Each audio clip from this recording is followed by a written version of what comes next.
थारैनो जोबोद मोनसे जारिमिनारि सान आरो जोबोद गोजोननाय मोनदों। बे समाव आसाम आयेन आफादनि मानजाथाव बुंथिगिरि श्री बिसुलु दैमारि सारमोना मोनसे अराय सम गोसोखांथावना मोनसे खामानि मावदों बिथाङा, जायखौ जोङो बर'ल' नङा आसामनि गासैबो सुबुंफ्रानो बेखौ बाख्नायनांगोन।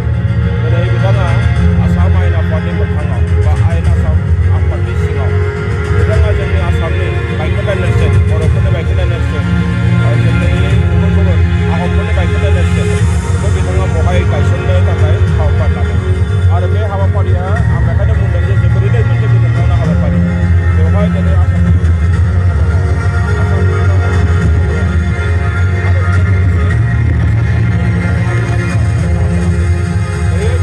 थारैनो मोनसे जारिमिनारि सान जागोन बियो। आरो बे जारिमिनारि सानखौ जोङो साबायखर बावनांगोन जोंनि आसाम आयेन आफादनि मानजाथाव बुंथिगिरि बिथां बिसुलु दैमारियानो जिहेतु बिनि खामानिखौ मावदों, बिथांखौ जों अराय सम गोसोखांनांगोन, जों साबायखर बावनांगोन। थारैनो जोबोद मोनसे जारिमिनारि सान आरो जोबोद गोजोननाय मोनदों। बे समाव आसाम आयेन आफादनि मानजाथाव बुंथिगिरि श्री बिसुलु दैमारि सारमोना मोनसे अराय सम गोसोखांथावना मोनसे खामानि मावदों बिथाङा, जायखौ जोङो बर'ल' नङा आसामनि गासैबो सुबुंफ्रानो बेखौ बाख्नायनांगोन। दिनै बिथाङा आसाम आयेन आफादनि मोखाङाव बा आयेन आसाम आफादनि सिङाव बिथाङा जोंनि आसामनि बायखोन्दा नेरसोन, बर'फोरनि बायखोन्दा नेरसोन, जोंनि गुबुन गुबुन आहमफोरनि बायखोन्दा नेरसोन बेखौ बिथाङा बहाय गायसननो थाखाय हाबाफारि लादों। आरो बे हाबाफारिया आं बेखायनो बुंदों जे जोबोरैनो मोनसे गोजोनथावना हाबाफारि। बेवहाय दिनै आसामनि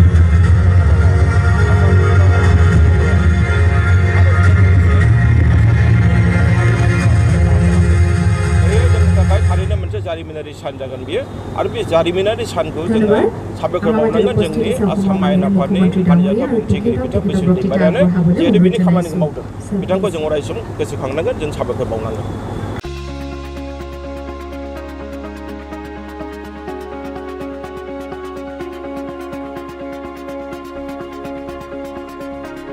मोनसे फोसावथाय।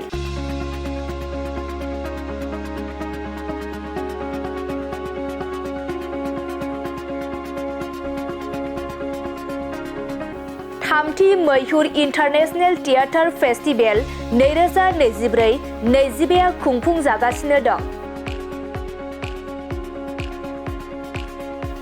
लोरगि थियेटार ग्रुपनि बानजायनायाव आरो बिटिआर सरकारनि सिनेमा एन्ड डिपार्टमेन्टनि हेफाजाबाव थामथि मैहुर इन्टारनेशनेल थियेटार फेस्टिभेलखौ 21 नभेम्बरनिफ्राय 24 नभेम्बरसिम थुनफावथाय दिन्थिनो थाखाय क'क्राझार सहरनि साखाथियाव थानाय बड'फा कालचारेल कमप्लेक्सआव दिन्थिफुंगासिनो दं।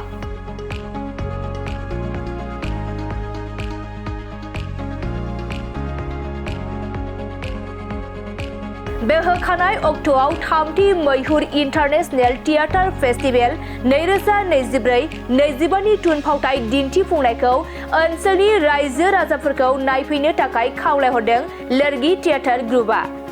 मैहुर इन्टारनेशनेल थियेटार फेस्टिभेलनि बे दिन्थिफुंनाय हाबाफारियाव गुबुन गुबुन जायगानि मोन 8 राव, हारि आरो हारिमु थुनफावथाय दिन्थिफुंनाय जागोन, जेरै इउके लन्दननि मार्कास डु सौटयजों डिरेक्सन होजानाय इंलिश रावनि एक्सियम अफ चइस,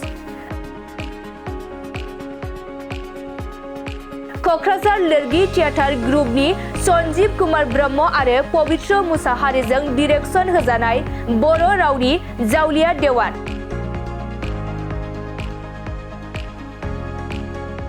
अदालगुरिनि जयन्त राभा आरो राकेश कुमारजों डिरेक्सन होजानाय एसामिस रावनि गियान बेयानर बिलय,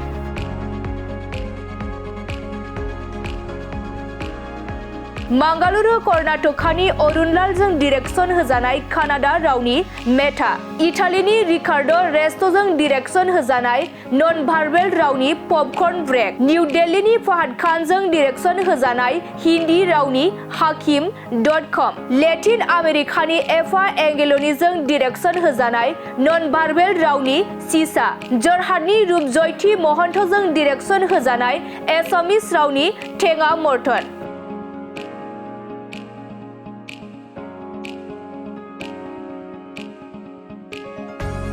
ओनसोलनि रायजो राजाफोरा क'क्राझार बड'फा कालचारेल कमप्लेक्सआव फैनानै दिन्थिबाय थानाय थामथि मैहुर इन्टारनेशनेल थियेटार फेस्टिभेलनि गुबुन गुबुन जायगानि मोन8था राव हारि आरो हारिमु थुनफावथायखौ बेसेन होनाङालासे नायनो हागोन।